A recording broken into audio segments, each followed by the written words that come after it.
할렐루야. 오늘도 굿TV에 함께 하시는 여러분들을 예수님의 이름으로 사랑하고 축복합니다. 로마서 1장 17절의 말씀에 복음에는 하나님의 의가 나타나서 우리를 믿음으로 믿음에 이르게 한다는 아주 중요한 믿음의 원리를 알려주고 있습니다. 믿음으로 시작해서 믿음에 이르게 하는 것이 복음이라는 것이죠.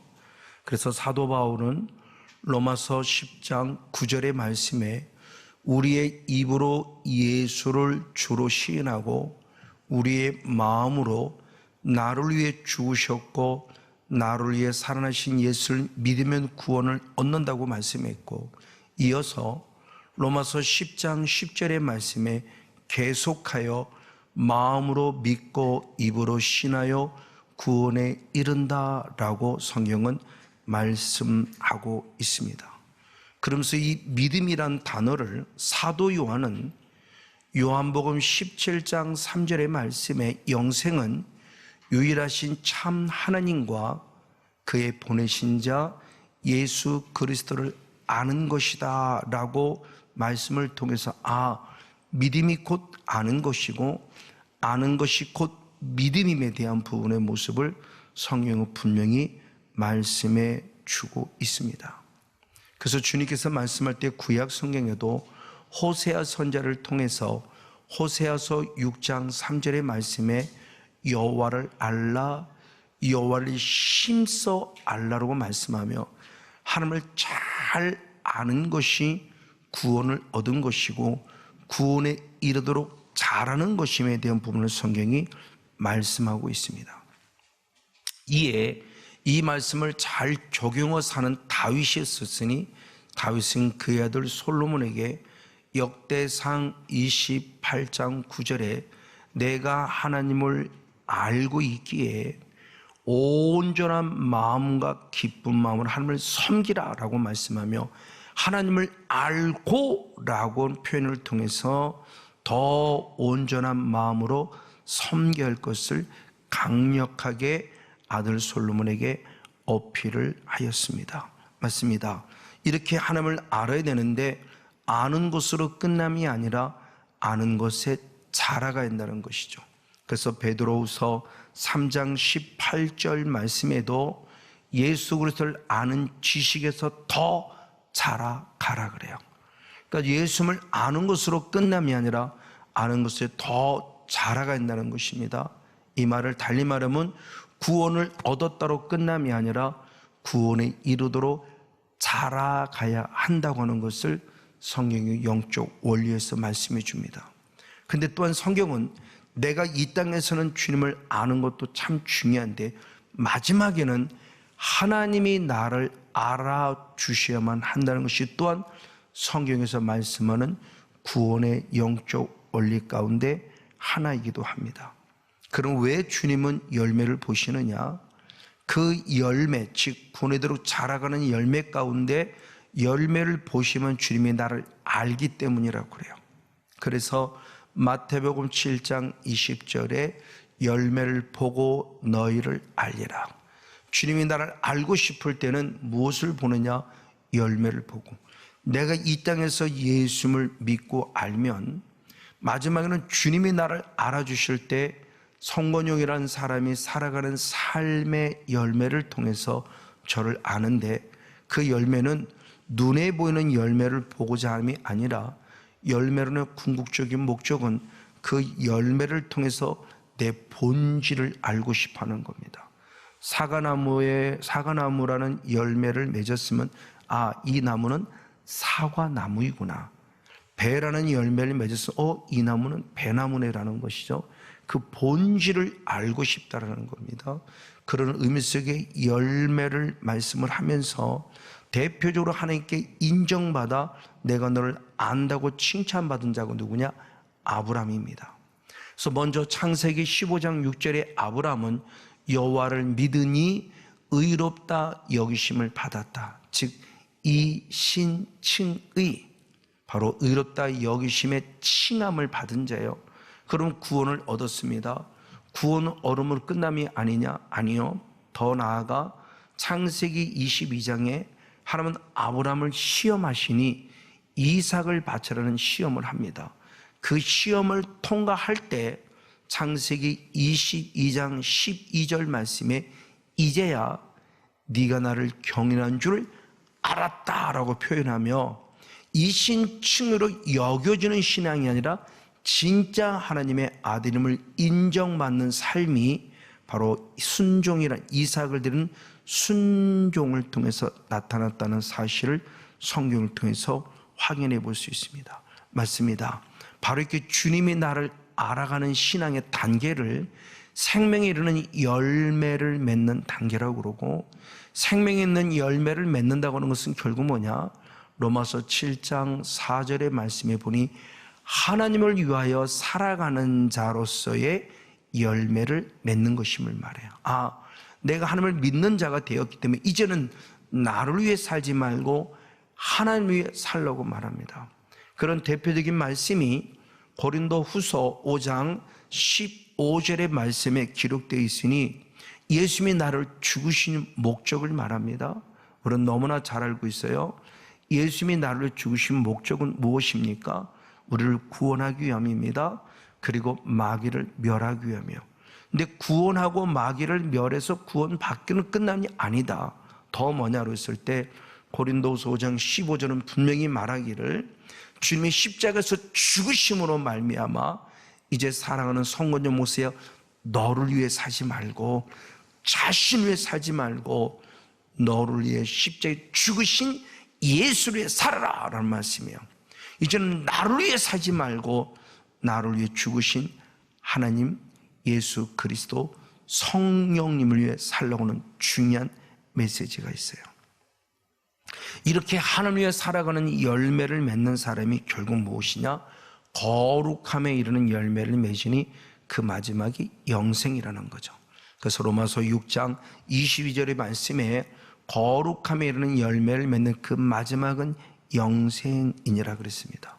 이렇게 하나님을 위해 살아가는 자를 또 다른 단어로 의의 병기라고 말씀했으니 로마서 6장 13절 중반절 이후의 말씀을 통해서 이제는 너희 몸을 하나님께 드려지는 의의 병기로 드리라라고 말하며 우리의 몸이 하나님 위해 살아가는 의의 병기가 됨을 말해요. 이 사람을 바로 누구라고 그러냐?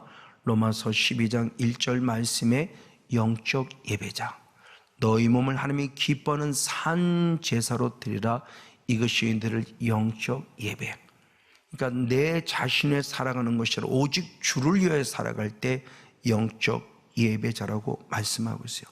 자, 그런데 반면에 구원을 얻었음에도 불구하고 구원에 이르지 못하고 사망에 이르는 열매를 맺고 있는 사람도 있다고 또 성경은 말해요. 대표적으로 주님이 나를 알지 못한다고 합니다. 마지막 때는 나를 알아주시는데 알지 못한다는 사람이 있으면 누구냐? 마태복음 7장 23절의 말씀에 내가 너를 도무지 알지 못하니 이 불법을 행하는 자들아 그래요. 분명히 예수의 이름으로 귀신도 쫓아냈고 예수의 이름으로 선자 노릇도 말씀도 잘 전했어요. 근데 주님은 저를 모른다고 하세요. 마지막에는 주님이 저를 알아주셨는데 나를 모른다고요. 모른다면 천국 갈 수 없는 거잖아요. 그럼 왜 모른다고 하냐? 불법을 행했기 때문이라고 그래요. 그럼 불법은 뭐죠? 사도 요한은 요한일서 3장 4절의 말씀에 불법이 곧 죄니라 그래요. 즉 죄를 범했다는 거예요. 죄를 범하였기 때문에 하나님이 마지막 때 내가 너를 도무지 알지 못한다는 책망을 받고 결국 천국 백성이 아니라 지옥 백성이 된다는 충격적인 얘기를 합니다. 그리고 또 한 번 주님이 나를 모른다고 말하는 말씀이 있으니 마태복음 25장이죠. 바로 미련한 다섯 처녀를 말할 때 마태복음 25장 12절의 말씀에 기름이 준비되지 않았으니 내가 너를 모른다고 표현해요. 모른다고 하는 것은 결국 불법이라고 그랬고요. 불법이 죄라고 그랬으니 기름이 준비되지 않은 것이 결국 불법이에요. 죄예요. 기름은 무엇을 말합니까? 성령을 말한다는 것을 너무나 잘 알아요. 늘 성령의 은혜 속에서 성령 충만함으로 준비되어 있어야 되는데 준비되지 못했다는 거예요. 언제 주님이 올 줄 몰라요. 그리고 내 개인적인 종말이 언제일지 몰라요. 늘 성령 충만함으로 준비되어 있어서 당당히 주님의 품 안에 안기는 그 순간까지 성령의 임재 속에 살아가 될 아주 중요한 모습을 말씀해 주고 있습니다. 바로 이것이 뭐냐라고 했을 때 이것이 사망이라는 열매를 맺는다고 그래요. 그래서 로마서 7장 5절의 말씀에 보면 내가 육신에 있을 때 죄의 정욕으로 인하여 사망이라는 열매를 맺는다라고 중요한 얘기를 해요. 구원을 얻었음에도 불구하고 누군가는 사망에 이르는 열매를 맺는 자가 있구나라는 거죠. 자, 그러면 생명이라는 열매를 맺는 것이나 사망이라는 열매를 맺는 건 한꺼번에 척되는 것은 아닙니다. 조금씩 진행된다는 것을 성경은 말해요. 대표적으로 먼저 생명이라는 열매를 맺게 하시는 하나님의 나라 예표를 보여주는 것이 있습니다. 그 하나님의 나라 예표를 보여줄 때 마가복음 4장 26절의 말씀에 하나님의 나라는 씨를 땅에 뿌리는 것 같다. 씨는 것은 지극히 작은 존재예요. 하나님의 나라를 설명하는데 씨로부터 시작이 된대요. 그러니까 하나님의 나라가 처음부터 풍성하게 이루어지는 것이 아니라 하나님의 나라 시작은 씨예요. 어린아이 믿음이겠죠. 그러나 어린아이 믿음을 통해서도 주님이 우리에게 구원의 은혜를 주셨을 때 그 하나님의 나라의 열매의 시작이 씨로부터 시작됨을 가르쳐주고 있어요. 그러면서 씨로 되면 끝나냐? 아닙니다. 역시 마가복음 4장 27절 말씀에 그 씨가 자란다고 그래요. 할렐루야. 하나님의 나라는 내 안에서 자라가는 겁니다. 씨로 시작한 미약함이 있지만 계속 자란다는 거예요. 그러니까 자란다고 하는 것은 결국 무엇이냐? 내 안에서 열매를 맺는다는 걸 말해요. 그런 대표적인 말씀이 골로새서 1장 6절의 말씀에 복음이 전해졌는데 그 복음을 듣고 그리고 복음을 듣는 순간 깨달은 날부터 중요했어요. 열매를 맺어 자란다 그래요. 그 열매를 맺어 자란다는 말이 우리말 성경을 통해서 보면은 열매를 맺으며 점점 더 자라간다고 표현해요. 그러니까 열매가 처음부터 완벽한 건 아니죠. 자그마한 열매 시작합니다. 자그마한 열매 조금 커지면 흔히 말할 때 풋사과라고 하죠. 뜰기도 가지고 온전한 맛이 없어요. 근데 커졌다고 다가 아니죠. 풋사과로 시작해도 또 더 빨갛게 익어져야 완숙한 맛을 느끼는 바로 열매가 되듯이 열매를 맺어서도 열매가 맺어서 계속 자라게 되어 점점 더 자랄 것을 말해요. 이렇게 씨가 자란다는 그 모습을 역시 마가복음 4장 28절에 땅이 스스로 열매를 맺는다고 그래요. 이 말을 잘 우리가 이해를 됩니다. 땅이 스스로 맺을 때 아무도 필요 없이 본인의 알아내는 아니에요. 그런 일이 아니라 땅 자체가 주님의 창조한 피조물인데 그 땅이 스스로 맺는 것은 하나님께서 주시는 적당한 때에 내리는 비도 있고 햇빛도 있고 바람도 있고 이런 모든 것들을 통해서 그가 자란다는 것을 말하는 의미이지 아무도 필요 없고 스스로 자란다는 말은 아니에요. 이 말을 달리 말하면 성건용 목사라는 사람이 자라고 우리 사랑의 교회가 자라고 전 세계 기독교인이 자란다는 것은 스스로는 것은 누구의 힘이 필요 없는 것, 누구의 힘이 반드시 필요해요. 그래서 먼저 디모데전서 4장 15절의 말씀에 보면 너의 믿음의 진보를 나타내라 보이라 그랬어요. 그 믿음의 진보를 지금 바뀌어진 개역 개정 성경은 너의 성숙함을 모든 사람에 보이, 네가 잘하고 있음을 보이라는 거죠. 맞습니다. 그래서 이 말씀을 통해서 바울이 고린도전서 3장 6절의 말씀에 나는 심었고 아볼로는 물을 주었고 자라게 하시는 분은 하나님이다 이렇게 말해요. 맞아요. 우리를 통로로 씁니다. 심는 통로로 쓰고요, 물 주는 통로로 쓰고요, 결국은 하나님이 자라게 하셨다. 이게 땅이 스스로 자란다는 것을 예표하는 거예요. 내가 스스로 것을 교만해서도 아닙니다. 누군가가 나를 돕는 손길이 있어요. 그게 하나님이 주신 손길이었던 거죠. 그래서 바울은 이어서 고린도전서 3장 7절 말씀에 그러므로 심는 자나 물 주는 이는 아무것도 아니다. 오직 자라게 하시는 분은 하나님뿐이다라고 말하며 하나님께 영광 돌리는 모습을 봅니다. 이것이 진짜 은혜라는 것이죠. 그래서 사도 바울 역시 고백할 때 부활장을 말하는 고린도전서 15장 10절에 말씀할 때 나던 것이 하나님의 은혜다. 이 은혜를 헛되게 하지 아니어야 된다. 그래서 다른 사도보다 더 많이 수고한다. 근데 이 수고마저도 하나님의 은혜라는 거예요. 할렐루야. 심게 하는 것도 하나님의 은혜, 물 주게 하는 것도 하나님의 은혜. 그러나 심는 자나 물 주는 아무것도 아니고 오직 자라게 하신 하나님뿐이라고 말하며 하나님께 영광을 돌리는 바울의 모습이에요.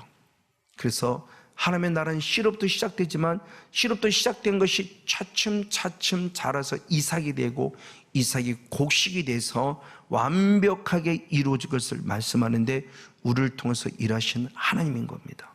그래서 자라게 하신 하나님이에요. 그래서 욥기서 8장 7절 말씀에도 내 시작은 미약하으나 내 나중은 심히 창대하리라. 시작은 작지만 씨이기 때문에 나중은 창대할 것을 말씀합니다. 그래서 조금씩 진행될 것을 말하는 거예요. 그런 대표적인 말씀이 저는 사도행전 1장 8절에서 발견하게 됩니다.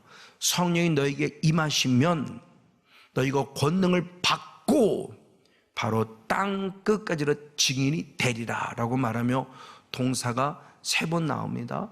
그때 임하시면이라는 동사는 우리의 말을 통해서는 미래형 같이 느껴져요. 근데 헬라어로 쓰는 원어의 시제는 과거예요. 이 말을 달리 말하면 이미 예전부터 성령이 임해 왔다는 거예요. 그리고 권능을 받고라는 이 단어는 동사인데 시제가 2가지가 같이 쓰입니다. 과거 시제와 미래 시제가 각각 같이 쓰여져요. 즉 권능을 받는 것은 이미 과거부터 성령이 임했기에 과거에 내가 권능을 받고 계속해서 성령이 임했기에 미래도 성령을 계속 받는 권능을 받을 것을 말해요. 그때 증인이 되리랍니다. 근데 증인이 되는 이 동사 역시 되리라는 동사가 시제가 2개인데 현재라는 시제와 미래라는 시제를 같이 가지고 있어요. 그러니까 과거부터 성령이 임해서 과거부터 성령의 권능을 받았기에 지금 현재 증인이 될 수 있고 계속해서 성령이 임하였기에 점점점 채워졌기에 이제 미래까지 증인이 되는 삶을 살아간다는 겁니다. 즉 성령의 임재는 어느 한순간에 임하여서 권능을 받는 것이고 증인되는 것이 아니라 과거부터 조금씩 채워져서 하나님의 거룩한 때가 될 때 권능을 받고 그 권능이 지금 현재형으로 쓰임받고 미래까지 쓰임받는다는 사실을 사도행전 1장 8절의 시제를 통해서 정확하게 알려주고 있습니다. 맞습니다. 이렇게 하면 씨로 시작해서 조금씩 자라요. 조금씩 자란데 그 조금씩 자란 그것이 결국은 어떤 일이 되느냐? 마가복음 4장 32절의 말씀에 드디어 큰 나무가 됐고 모든 새들이 깃드는 놀라운 축복을 받아요. 시작은 쉬웠는데 나중에 드디어 큰 나무가 됐어요. 그리고 나만 사는 것이 아니라 많은 새들이 와서 안식을 누릴 수 있는 피난처가 됐다는 중요한 말씀을 주시고 있습니다. 이런 강력한 은혜의 통로가 된 사람의 대표로 다윗이죠. 다윗은 3번의 기름 부음을 받았습니다. 그래서 성령께서 시작하고 일하시는 모습을 때 사무엘상 16장 13절의 말씀에 기름 부음을 받음을 통해서 하나님의 영이 그에게 임하였다고 그래요. 그리고 2번째 기름 부음을 받고 유다의 왕이 됐는데 사무엘하 3장 2절 말씀에 다윗이 점점 더 강해져 간다고 표현해요. 2번째 기름 부음 받고 3번째 기름 받고 드디어 남은 생애 동안 이스라엘 민족의 왕이 됩니다. 그럴 때 사무엘하 5장 10절의 말씀에 또 점점 더 강해졌다고 표현해요. 그러니까 첫 번째 기름 부음으로 끝남이 아니었습니다. 2번째 기름 부음 바람으로 강해져 갔고 3번째 기름 부음으로 더 강해져 갔다. 그래서 이스라엘 민족 모든 민족의 왕이들 40년 동안 완벽한 왕으로서의 사역을 감당한 모습을 봐요. 한 번으로 되는 게 아니라는 거죠. 점점 더 하나님의 나라가 씨로 시작하듯이 하나님이 주시는 성령의 기름도 씨로 시작해서 우리가 자라고 있음을 봐요. 그래서 우리 믿음이 그렇다는 겁니다. 그래서 사도 요한은 요한일서 2장 14절의 말씀에 어린아이의 신앙으로 시작이 됐으면 청년의 신앙까지 자라야 되고 청년의 신앙까지 자랐으면 아위의 신앙까지 자란다는 것을 분명히 또한 말씀하고 있어요. 처음부터 완벽한 게 아닌 거예요. 시작이에요. 시로부터. 그래서 조금씩입니다. 또는 영적 싸움을 말씀해 주는 내용도 똑같아요. 대표적으로 제1세대에게 주었을 때 출애굽기 23장 30절의 말씀에 보면 내가 번성하면 번성할수록 내가 조금씩 가나안의 7 족속을 쫓아내리라. 하나님이 쫓아내 준대요. 근데 어떻게? 번성한 만큼. 오늘 우리 말하면 성령 충만한 만큼 한꺼번에 쫓아내 줄 게가 아니에요. 조금씩 쫓아내죠. 그럴 때 이걸 2세대인 신앙이 2세도 똑같이 얘기해요. 그래서 신명기 7장 22절 말씀에 주님 말씀하실 때 바로 그 가나안의 7 족속을 내 앞에서 점점 쫓아내니 급히 멸하지 않겠다는 중요한 영적 원리를 알려줍니다. 우리는 자꾸 기도받고 말 때 한 방을 원하는데 아니요, 절대 한 방이 아닙니다. 주님은 조금씩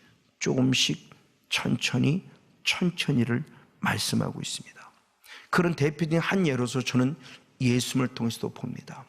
예수님 역시 그리스도 즉 메시아로 오실 때 첫 번째 잉태할 때부터 성령을 받죠. 그래서 누가복음 1장 35절의 말씀에 성령이 임하셨고 능력이 덮었다 그래요. 그 태어나는 순간 성령이 임하셨어요. 그로 끝나냐? 아닙니다. 실제적인 공사역 사역 속에서 누가복음 4장 32절의 말씀에 세례에게 세례를 받는 순간 역시 성령이 임하셨다고 표현해요. 성령이 임하셨어요. 즉 태어날 때 성령이 임하셔서 너는 내 사랑하는 아들이라고 인정받았고, 그리고 세례 요한의 성령 받을 때 또 너는 내 사랑하는 아들이라고 내가 기뻐하는 자라고 인정을 받아요. 그럼 그것으로 끝나냐? 아니었습니다. 이어서 누가복음 4장 1절의 말씀에 세례 요한에게 세례를 받고 어느 정도의 시간이 지났는가 모르지만 성이 금방 충만했어요.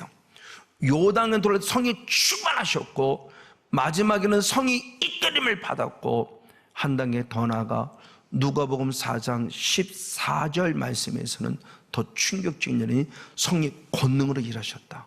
그러니까 예수님마저도 성령을 한 번 받았다는 개념이 아니에요. 잉태할 때, 그리고 공사역 사역을 시작할 때, 그리고 계속적으로 충만했고 이끌림받고 권능으로 일하시면서 계속 성령의 임재 속에 점점 더 나아갔다는 모습을 보여주니 우리들도 절대 급하지 말고 한 걸음 나아갈 것에 대한 부분의 모습을 분명히 말씀하고 있습니다. 그러면 생명이 이런 열매만 아니요, 사망이 이런 열매도. 그래서 야고보서 1장 14절 15절의 말씀에 내가 시험을 받는 것은 욕심 때문이니 욕심이 잉태한 즉 죄를 낳고 죄가 장성한 즉 사망을 낳는다. 죄 한 번 졌다고 지옥 가지는 않아요. 멸망받지는 않는데 죄가 계속 자라요. 이게 바로 문제였던 거예요. 이 계속 죄가 자란다는 이 부분의 모습을 알기 때문에 빨리 정신을 바짝 차려야 돼요. 철저히 죄의 문제를 해결해야만 한다는 것을 성경에 말합니다. 이분의 모습을 또한 요한복음 10장 10절에 말씀할 때 사탄을 도적으로 비하면서 도적죄라고 죽이고 멸망시켜요. 한 번에 멸망시키진 않아요. 근데 계속 자랍니다. 도둑질하고 그 다음에 죽이고 그 다음에 멸망시켜. 이것이 결국은 우리 안에 죄가 쌓아지기 때문이죠. 그래서 호세아서 13장 12절의 말씀에 우리 죄가 저장되었다고 책망합니다. 신약에도 똑같이 말합니다. 데살로니가 전서 2장 16절 말씀에 네가 죄를 항상 채웠다고 책망하고 있고, 계시록의 말씀에도 바로 계시록 18장 5절 말씀에 네 죄가 하늘에 사무쳤다고 말하며 죄가 쌓이짐을 책망해요. 그럼 어떻게 되죠? 빨리 회개하는 수밖에 없어요. 그래서 사도행전 2장 38절로 회개해서 죄사함받고 성령을 선물로 받아서 남은 부분의 영적 싸움을 싸워야 돼요. 그래서 성령 충만한 만큼 내가 살아야 돼요. 그래서 에스겔 47장 12절의 말씀에 내가 성령 충만을 살았기에 달마다 열매를 맺을 때 나 혼자만 삶이 아니라 내가 살아난 만큼 남을 살리는 실과 즉 열매요 남을 살리는 약자로 축복하고 있습니다.